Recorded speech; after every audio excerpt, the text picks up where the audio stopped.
happy to join you today in what will go down in history as the greatest demonstration for freedom in the history of our nation.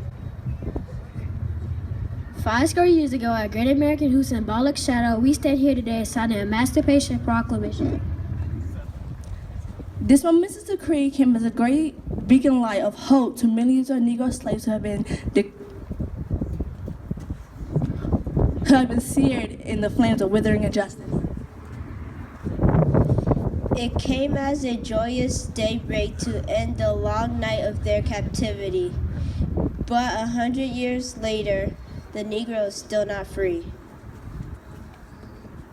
100 years later, the life of the Negro is still sadly crippled by the manacles of segregation and the chains of discrimination. 100 years later, the Negro lives on a lonely island of poverty in the midst of the vast ocean of material and prosperity. 100 years later, the Negro is still languished in the corners of American society and finds himself in exile in his own land. So we've come here today to dramatize a shameful condition, and since we come to our nation's capital to cash a check. When the architects of our republic wrote the magnificent words of the Constitution and the Declaration of Independence, They were signing a promissory note to which every American was to fall heir. This note was a promise to all men, yes, black men as well as white men, will be guaranteed the unalienable rights of life, liberty, and the pursuit of happiness. it is obvious today that America has defaulted on this promissory note insofar as her citizens of color are concerned. Instead of honoring this sacred obligation, America has given the Negro people a bad check, a check which has come back marked insufficient funds. But we refuse to believe that the Bank of Justice is bankrupt. We refuse to believe that there are insufficient funds in the great vast opportunity of this nation. So we have come to cash a check that will give us upon demand the riches of freedom and the security of justice. We have also come to remind America of this fierce urgency of now. This is no time to engage in the luxury of cooling off or to take the tranquilizing drug of gradualism. Now is the time to make reality the promises of democracy. Now is the time to rise up from the dark and desolate valleys of segregation to the sunlit path of racial justice.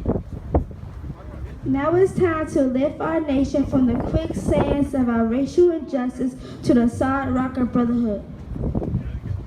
Now is the time to make justice a reality for all of God's children. It would be fatal for the nation to overlook the urgency of the moment. This sweltering summer of the Negro's legitimate discontent will not pass until there is an invigorating autumn of freedom and equality. 1963 is not an end, but a beginning. Those who hoped that the Negro needed to blow off steam and will now be content will have a rude awakening if the nation returns to business as usual. There will be neither rest nor tranquility in America until the Negro is granted his citizenship rights. The whirlwind of revolt will continue to shake our foundations of our nation till the bright day of justice emerges. But there is something that I must say to my people who stand on the warm threshold which leads into the palace of justice. In the process of gaining our rightful place, we must not be guilty of wrongful deeds. Let us not seek to satisfy the thirst for freedom by drinking from the cup of bitterness and hatred. We must forever conduct our struggle on the high plane of dignity and discipline. We must not allow our creative protest to degenerate into physical violence. Again and again, we must rise to the majestic heights of meeting physical force with soul force. The marvelous new militancy which has engulfed the Negro community must not lead us to a distrust of all white people. For many of our white brothers, as evidenced by their presence here today, have come to realize that their destiny is tied up with our destiny. They have come to realize that our freedom is inextricably bound. We can't walk alone. And as we walk, we must make the pledge that we shall always march ahead. We cannot turn back. There are those who are acting the devotees of civil rights. When will you be satisfied? We can never be satisfied as long as the Negro is the victim of unspeakable horrors of police brutality. We could never be satisfied as long as our bodies heavy with the fatigue of travel. Cannot gain lodging in the motels of the city and the hotels of the highway. We cannot be satisfied as long as a Negro-based mobility is from a smaller ghetto to a larger one. We can never be satisfied as long as our children are stripped of their selfhood and robbed of their dignity for signs stating for whites only. We cannot be satisfied as long as a Negro in Mississippi cannot vote and a Negro in New York believes he has nothing for which to vote. No, we are not satisfied, and we will not be satisfied until justice rolls down like waters and righteousness in a mighty stream. I am not unmindful that some of you have come here today out of great trials and tribulations. Some of you have come fresh from narrow jail cells. Some are from areas where your quest of freedom left you battered by storms of persecution and staggered by the winds of police brutality.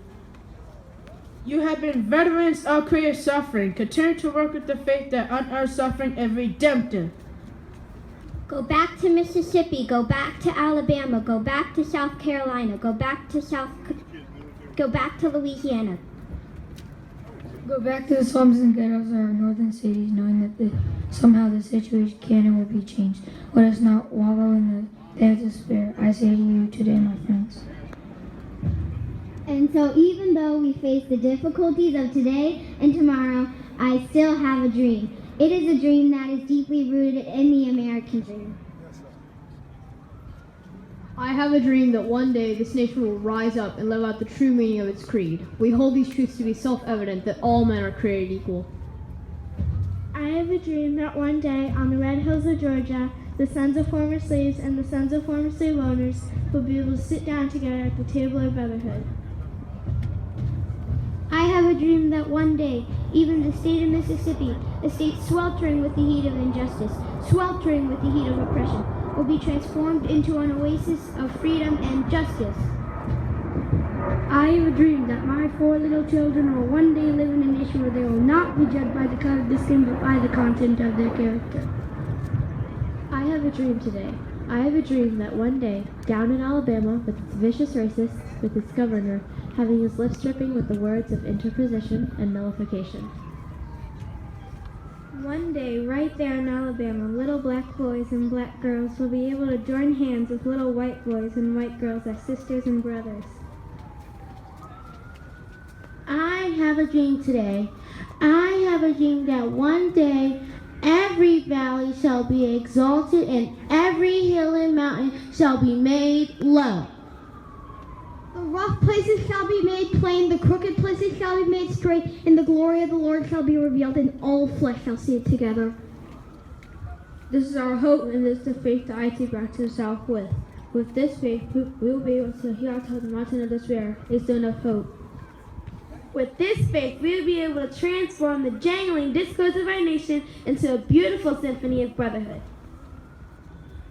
With this faith, we will be able to work together, to pray together, to struggle together, to go to jail together. To stand up for freedom together, knowing that we will be free one day. This will be the day. This will be the day when all of God's children will be able to sing with new meaning. My country, 'tis of thee, sweet land of liberty, of thee I sing. Land where my fathers died, land of the pilgrim pride. From every mountainside, let freedom ring. And if America is to become a great nation, this must become true. So let freedom ring from the prodigious hilltops of New Hampshire. Let freedom ring from the mighty mountains of New York. Let freedom ring from the heightening Alleghenies of Pennsylvania. Let freedom ring from the snow-capped Rockies of Colorado. Let freedom ring from the curvaceous slopes of California, but not only that, let freedom ring from the Stone Mountain of Georgia. Let freedom ring from the Lookout Mountains of Tennessee. Let freedom ring from every hill and molehill of Mississippi. From every mountainside, let freedom ring. And when this happens, when we allow freedom ring, When we let it ring from every village and every hamlet, for every state and every city, we'll be able to speed up that day. When all of God's children, black men, white men, Jews and Gentiles, Protestants and Catholics, will be able to join hands in singing the words of the old Negro spiritual. free at last, in God Almighty we are free at last.